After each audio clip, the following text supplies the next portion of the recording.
Hey everybody, this is part two, how to do part two. My cell phone only let me record for 6 or 7 minutes because storage is getting full. But to try to pick up where I left off, to talk about this great trade called being a certified machinist. So we're going to go where I left off. Basically, the school that I attended, or I'm attending now, is called NTMA in Santa Fe Springs. It's a 7-month course, very intensive, 5 days a week, Monday through Friday, weekends off. Homework is every week, tests, written exams every week, hands-on practical application every week, every single day just about. Sometimes we're in the classroom for an hour and a half, and then we're in the shop. Precision grinding, learning how to do inspection, different kinds of measuring tools. I don't know if I showed you guys this book in another video, but this is from the company Starrett, and they provide all kinds of machining tools that you can purchase, calipers, OD mics, you name it. There's so much stuff in this industry. I mean, look how thick this book is. This is one of the basics of machining tooling is the OD mic, which I think I've talked about in another video that you guys can refer to. Very precision measuring tool to measure the outside diameter of something up to 1 inch. There's just a ton of things that are in here that you can just probably go to the Starrett website and order this book. Like, this is a height gauge for an inspection tool. So it just, and that's a very expensive tool. This tool right here is about $200.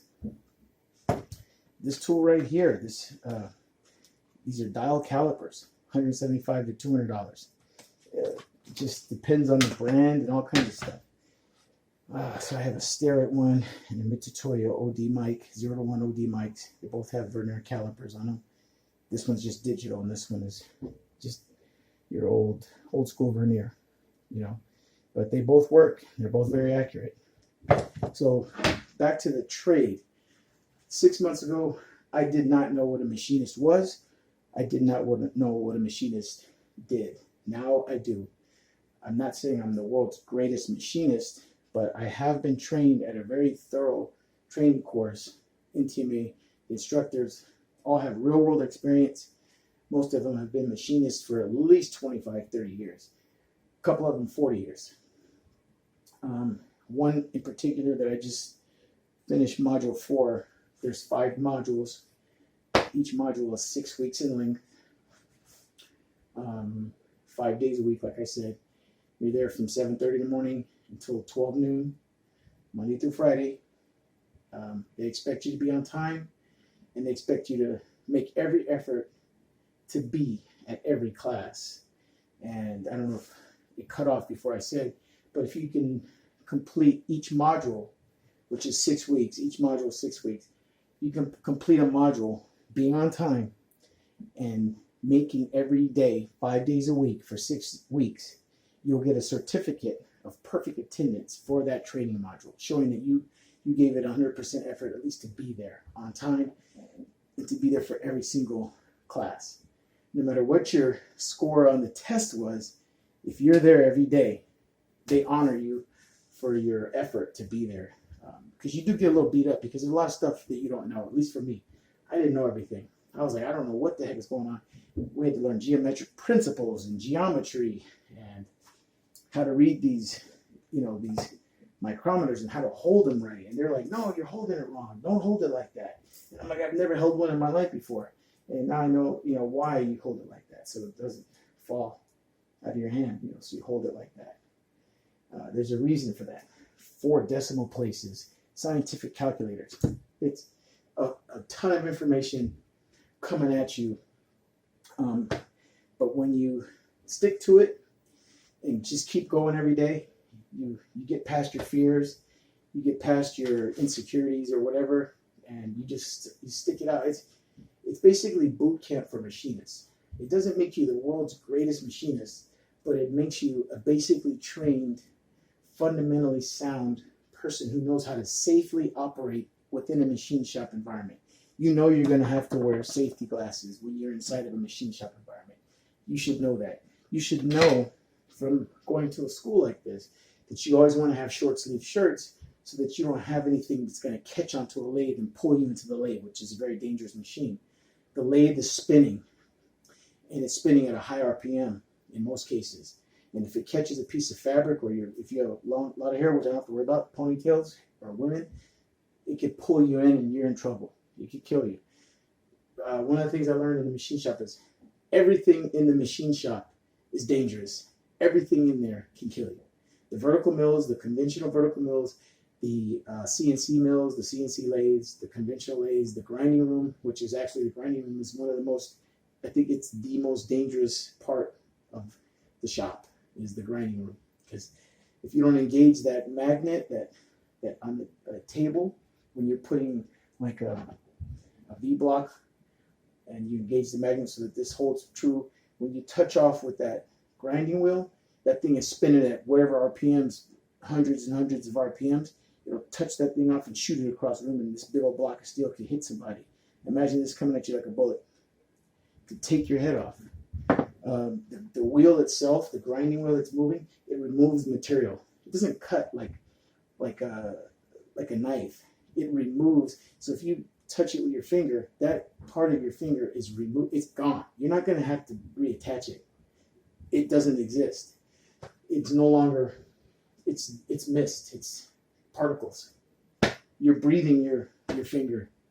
So you got to be careful. But they teach you that. Each module, you cover safety the first thing. And you sign off on it so that you're responsible, saying you paid attention when that instructor talked about how to work safely in a machine shop. He covered it. He said if there's any questions, and then you sign it. So now you're responsible. So when you're doing something, if you have a problem or something, you better ask. Raise your hand and say, I forgot. Can you show me again?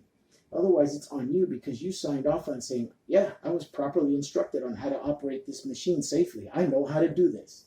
And if you know how to do it, then have the confidence to do it. If you don't, hey, can you show me that one more time, sir?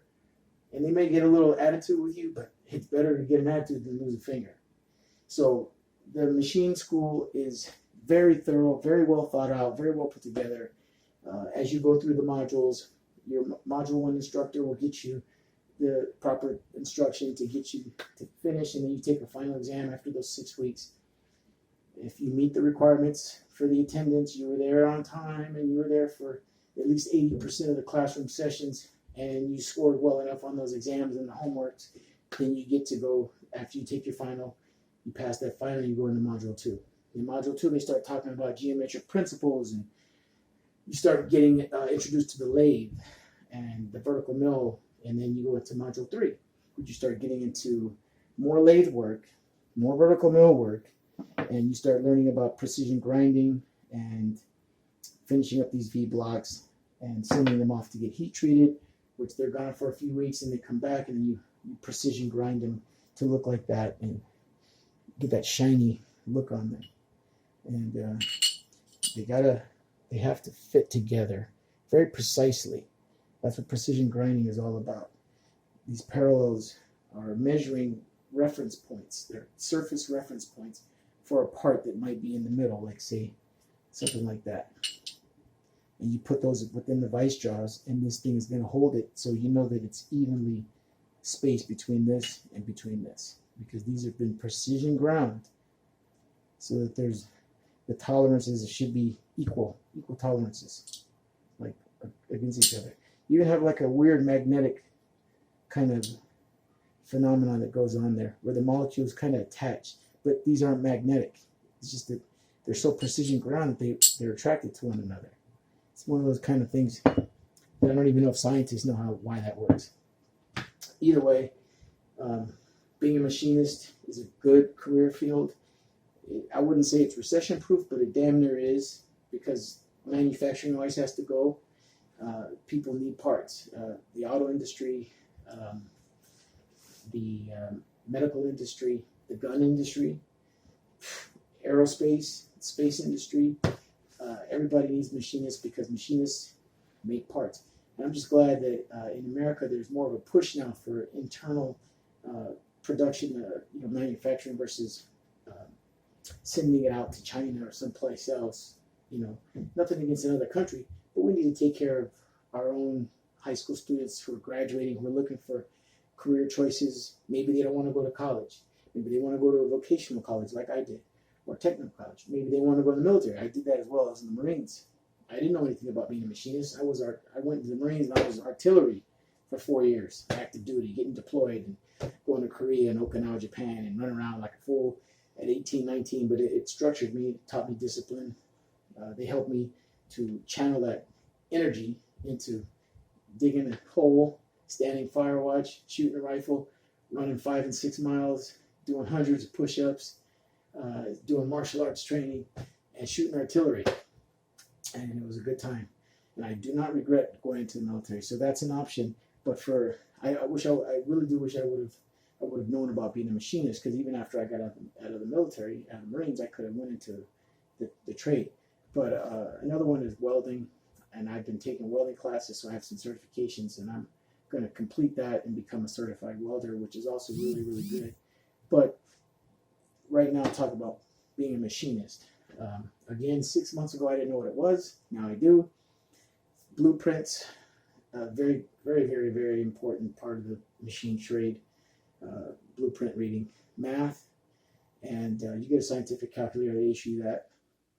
And machining fundamentals, which you study. That textbook is about that doggone thick, like a $200 textbook, and you could read that over and over again because there's just so much information in there.